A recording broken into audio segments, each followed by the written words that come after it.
예수님은 마음이 청결한 자가 복이 있다고 말씀하셨습니다. 지난 시간에 나누었던 말씀을 요약하면 이렇습니다. 왜 예수님은 마음이 청결한 자가 복이 있다고 말씀하셨습니까?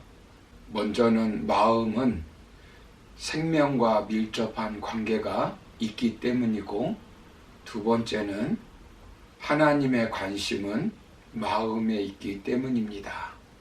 그리고 세 번째는 마음이 청결해야 인간은 근본적으로 행복한 삶을 살 수 있기 때문이고, 마지막 네 번째는 마음이 청결해야 하나님을 볼 수 있기 때문이라고 말씀드렸습니다. 그렇다면 우리가 어떻게 마음을 청결하게 할 수 있을까요? 먼저는 예수 그리스도의 보혈의 피로 깨끗해질 수 있고, 두 번째는 우리는 믿음으로 깨끗해질 수 있다고 말씀드렸습니다. 본문 8절을 다시 한번 읽어드리면, 마음이 청결한 자는 복이 있나니 그들이 하나님을 볼 것이며 라고 말씀합니다.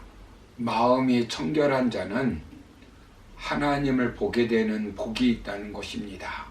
하나님을 본 자들이 진정으로 행복한 사람들입니다. 눈이 있어도 하나님을 볼 수 없다면 영적 소경입니다. 귀를 가지고 있어도 하나님의 음성을 듣지 못하면 영적인 귀머거리입니다. 이것이 얼마나 불행한 일입니까? 어거스틴이라고 하는 사람은 말하기를, 사람의 모든 불행은 궁극적으로 하나님을 보지 못한 데서 온다 라고 했습니다. 하나님을 보는 것은 사람에게 있어서 최대의 행복이며 최대의 만족한 삶을 살 수 있는 비결입니다.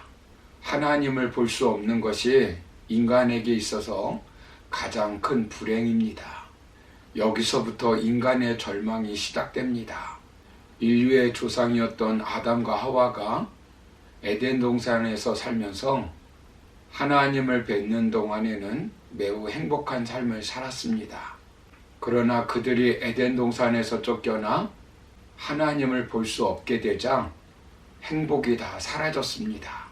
그런데 예수님께서 말씀하시길, 마음이 청결한 자는 하나님을 볼 수 있다는 것입니다. 천지 만물을 창조하신 그 하나님을 우리가 볼 수 있다는 것입니다. 인간의 생사 화복을 주관하시는 그 하나님을 우리가 보면서 살 수 있다는 것입니다. 죽은 자도 살리시고 없는 것도 있게 하시는 그 하나님을 우리 두 눈으로 보면서 살 수 있다는 것입니다. 한 나라의 최고의 권력자, 대통령을 날마다 보면서 살 수 있다면 어떻겠습니까? 아마도 다른 사람들보다 어깨에 힘을 주고 살 수 있을 것이고, 행복감에 사로잡혀 살 수 있을 것입니다. 우리가 사랑하는 아내나 사랑하는 남편을 바라보아도 행복감에 젖는데, 우리가 날마다 하나님을 보고 산다면 얼마나 행복하겠습니까? 두려워할 수 없습니다. 좌절할 수 없습니다. 절망할 수 없습니다. 물론 우리가 하나님을 전부 볼 수는 없습니다. 그러나 나름대로 보는 것입니다. 그리고 행복에 겨워 하는 것입니다. 에녹은 평범하게 살았지만 하나님과 동행하며 행복한 삶을 살았습니다. 아브라함은 하나님께 기가 막힌 약속을 75세에 받았습니다.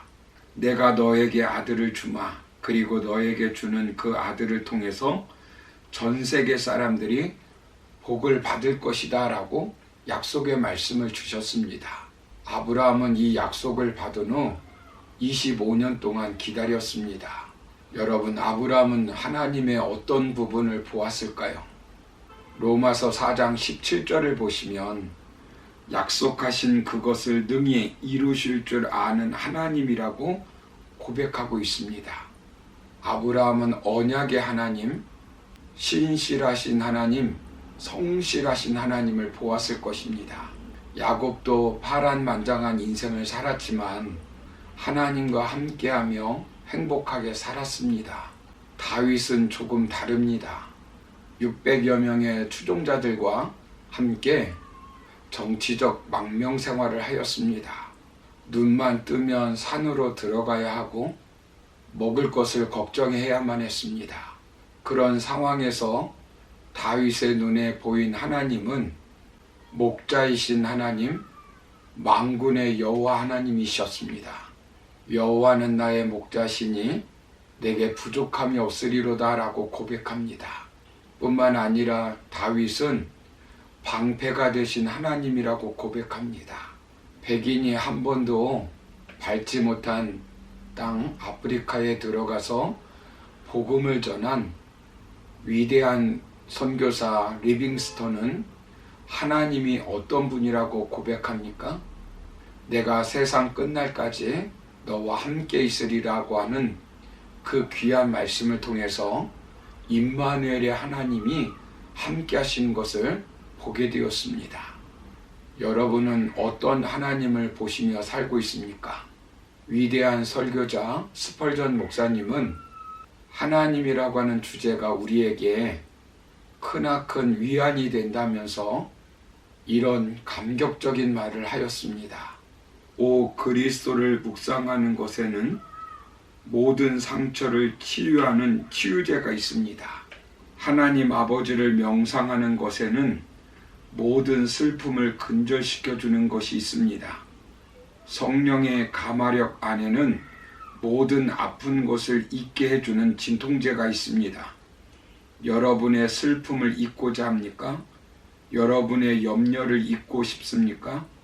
그렇다면 신성의 깊고 깊은 바다, 하나님을 보는 깊고 깊은 바다에 잠겨 보십시오. 하나님의 광대함에 몰두해 보십시오. 그러면 여러분은 편히 쉬다가 나오는 사람처럼 기운이 나고 생기가 돌 것입니다. 저는 하나님을 열심히 묵상하는 것보다 더 영혼의 위로를 주는 것을 알지 못합니다. 슬픔과 비탄에 굽이치는 파도를 그처럼 진정시키며 시련의 바람들을 평온하게 해주는 것을 알지 못합니다. 여러분 얼마나 아름다운 고백입니까? 왜 우리가 날마다 비참해합니까? 왜 우리는 날마다 힘을 잃습니까?